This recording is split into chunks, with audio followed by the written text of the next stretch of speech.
Star Wars is one of, if not the most, discussed and studied pieces of popular culture ever made. Just about every element of the franchise, from the themes to the background extras, have been discussed ad nauseum. The topic of women in Star Wars has been one of much discussion, especially in recent years as the franchise has had more and more women filling the lead roles. But as with anything in the Star Wars fanbase, women in the series has been discussed to death, and is something that the internet fully loves and supports.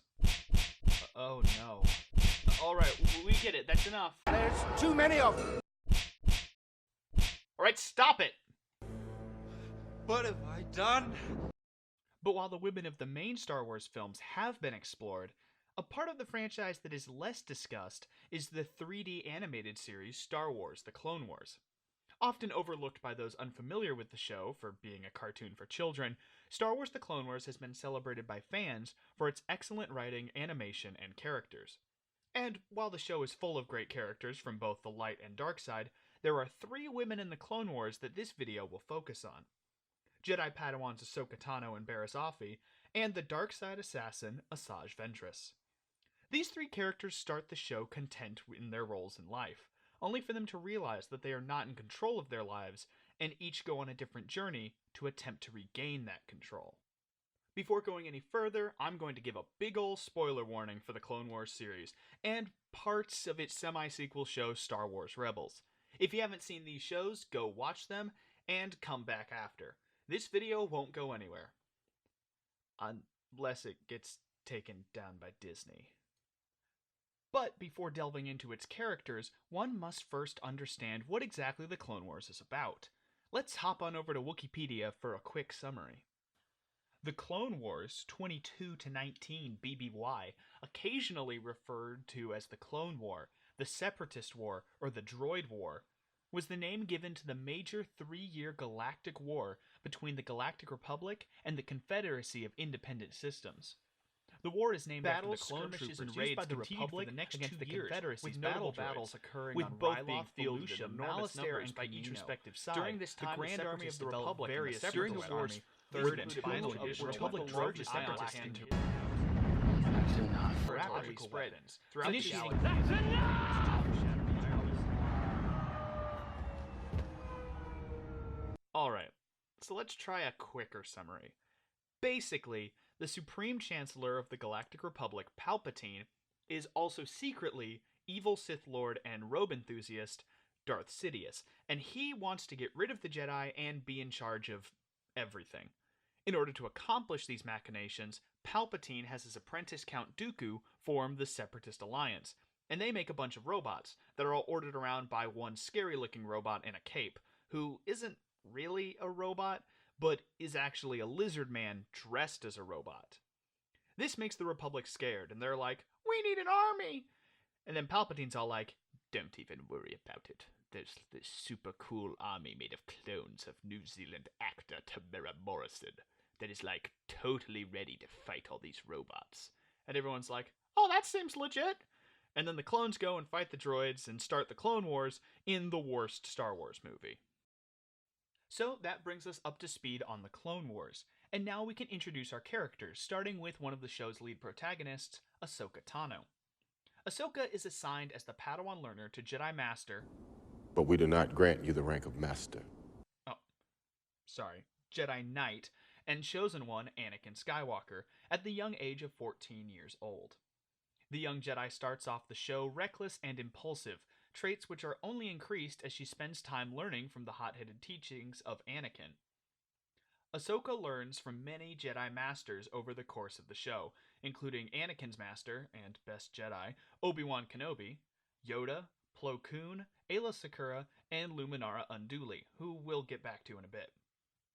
Because of all these different teachers, Ahsoka is a Jedi through and through, and despite her aggressive and impulsive tendencies, she knows who the good guys are, she knows who the bad guys are, and she's willing to fight them to save the day. Ahsoka's views of good and evil starts to be questioned as the show goes on, with characters like the Separatist Senator Mina Bonteri and her son Lux Bonteri causing Ahsoka to realize that the war she's fighting in is not as black and white as she'd thought. She also realizes that the Republic isn't nearly as universally good and noble as she's been led to believe, with characters like Captain Tarkin showing disdain for her and the Jedi and being an all-around bad dude. Ahsoka also starts to become more independent as the show goes on, even having to fend for herself completely without the help of the Jedi when she's taken captive by a bunch of lizard men who are all really big fans of the most dangerous game. As she becomes more and more independent, Ahsoka slowly begins to realize that what she's been taught her entire life might not be the whole truth. Barriss Offee, like Ahsoka, is a Jedi Padawan, though she represents what is generally seen as the more typical Padawan. Assigned to Jedi Master Luminara, told you she'd be back, Barriss is far calmer and more by the book than Ahsoka, and as far as we know, lacks the variety of teachers that Ahsoka was given access to throughout the show. Barriss is also far more obedient to her master than Ahsoka is, and thus initially less independent. This not only causes some initial disagreements between the two Padawans when they first meet, but also leads to Barriss being less certain of what to do without a superior's guidance. And while we don't see as much of Barriss as we do the other two characters in this video, it is implied that she doesn't have the healthiest view on her self-worth at the start of the series. While Ahsoka believes wholeheartedly that Anakin isn't going to give up on her when she and Barriss are trapped under some rubble of a destroyed factory, Barriss doesn't believe that her master will do the same, and thinks that they will be left there to die. Later in the episode Brain Invaders, when Barriss and Ahsoka are on a ship being slowly infected by mind-controlling brainworms, yeah, this show had zombie brainworms, Barriss once again believes that she should die for the greater good. Kill me. Please. I can't. Now, she might be right in this case, as if the worms get off the ship, it's going to be bad news for everyone, but this is twice in the course of like a week that a teenage girl has thought that her death would be the correct thing to have happen. That's not healthy at all. What are you teaching this poor girl, Luminara? I'm glad we find out you're dead and mummified in Star Wars Rebels. Oh, yeah, by the way, spoilers. I said there'd be spoilers earlier. The last character is Asajj Ventress. Darkside assassin for Count Dooku and definite Hot Topic shopper, Ventress serves as a recurring antagonist throughout the show. Initially, that's pretty much all Ventress is. She's an angry, pale, bald woman with some cool lightsabers who does whatever Dooku or Sidious tells her to. She occasionally has some banter with our heroes and some flirtatious moments with Obi-Wan. Can you blame her, though? I mean, come on. But she doesn't really have much going for her in terms of character. That is, until the Season 3 episode, Night Sisters. See, while Ventress is loyal to Dooku and Sidious, turns out, shock of all shocks, that loyalty isn't really shared by her elderly evil masters. So when Sidious tells Dooku to kill Ventress and is all like, "Do it," Ventress finds herself under attack from the people that she has fought all these years to serve. Thought dead by her former master, Ventress goes to her home planet of Dathomir and seeks help from the Night Sisters, a group of Force witches, yeah, this show has witches too, led by the totally not evil Mother Talzin. So at this point, Ventress still isn't in control of her life. In her search for safety and freedom, Ventress has instead found herself under the command of a new master, that being Talzin. And while she claims to care about Ventress and does sort of try and help her get revenge on Dooku, Talzin is clearly still using Ventress for her own purposes. So, Ventress tries to get revenge on Dooku, and it doesn't really work. Then Ventress has Mother Talzin make a monster man voiced by Mr. Krabs. Hello, I like money. And that doesn't really work. And then Ventress goes screw it and decides that she's going to chill out on this creepy witch world with all of her creepy witch friends. And that works. For about 5 minutes before Dooku sends angry lizard robot General Grievous and a bunch of robots to kill all the witches and their army of zombie witches. Are you even surprised this show has zombie witches at this point? I mean, things got real weird. Now, Ventress is at a turning point. She has no one left to help her, and she has to make a choice with what to do with her life. And this time, as opposed to choosing to continue her quest for revenge, Ventress leaves the war and the Sith behind, taking up a job as a bounty hunter. This is the first time in the show that Ventress is really in control of her life, and she does so by running away and abandoning her anger at those who controlled her. Now, she's still using that anger to hurt people, she is a bounty hunter after all, but she has escaped the control of her masters and is, for all intents and purposes, free. Just like Ventress, Ahsoka and Barriss are both also forced to leave their past lives in order to obtain freedom. Barriss realizes that the Jedi aren't the noble and just order of goodness that she's been raised to believe, and blames the Jedi for keeping the war going, claiming that the order has become corrupt. And you know what? Barriss is kinda right. The Jedi really shouldn't be fighting in a war like this if they're claiming to stand for peace. Barriss should really go talk to them about this, maybe resign from the order, or... And she's bombed the temple. Yeah, Barriss takes a darker approach to obtaining her freedom, believing that she must take it through fear and violence. Ironically, one of the most by-the-books and seemingly ideal Jedi students ultimately takes a much more dark side path, even framing Ahsoka and, to a lesser extent, Ventress for her crimes. Barriss framing her is ultimately what forces Ahsoka to change her life as well.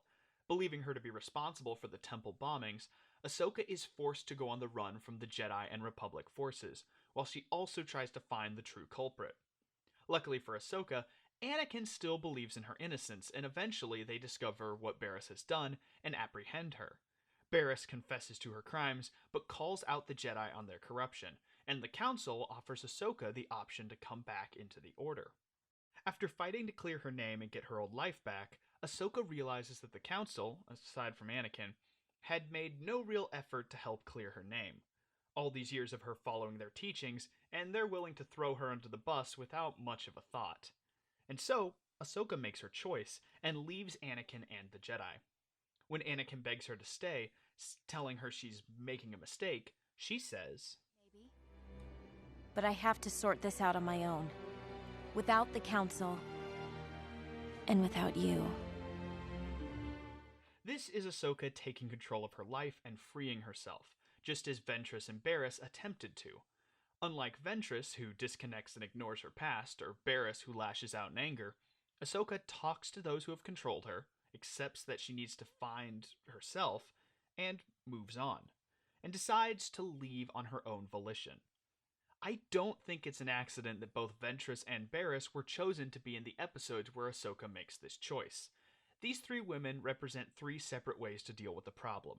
Ventress runs away from it, Barriss lashes out at it, and Ahsoka moves past it. And in doing so, Ahsoka is the one who grows the most as a person and achieves the freedom she seeks. And then a few years later, the Empire shows up and she has to join the fight against an evil space dictatorship and deal with the fact that her master totally killed a bunch of kids and has now become an evil robot man with a breathing problem. You win some, you lose some, I guess. The Clone Wars is overlooked in a lot of ways, but I think that how much the show did for women in Star Wars is even overlooked by fans of the show. These three characters are far from the only strong women in the series, and the Clone Wars introduced new and old fans to their different stories and personalities, struggles and victories. The success of the Clone Wars has also led to the franchise continuing to showcase women in leading roles, like the Rebel pilot Hera Syndulla and the Mandalorian artist Sabine Wren of Star Wars Rebels, morally dubious comic character and archaeologist Dr. Aphra, and of course Rey in the new sequel trilogy. These characters, along with many others, have made it so it's no longer unusual to see a woman be the lead of a Star Wars story, something many forget was not common before the Clone Wars. And with this show set to return for one last season, and the trailers promising to show Ahsoka's time after leaving the Order, it seems that the Clone Wars is not done showing us the women of a galaxy far, far away. But also, women are ruining the movies now or whatever. I mean, it makes sense for a 10-year-old to accidentally blow up a spaceship because he's a magic space baby, or for this guy to blow up a Death Star by believing in himself, or learn to fight Darth Vader after doing a couple handstands and carrying a frogman on his back for like a day. But a lady being able to fight a tired man who just had a hole shot in his kidney? That's too far! Who would believe that? Simply outrageous.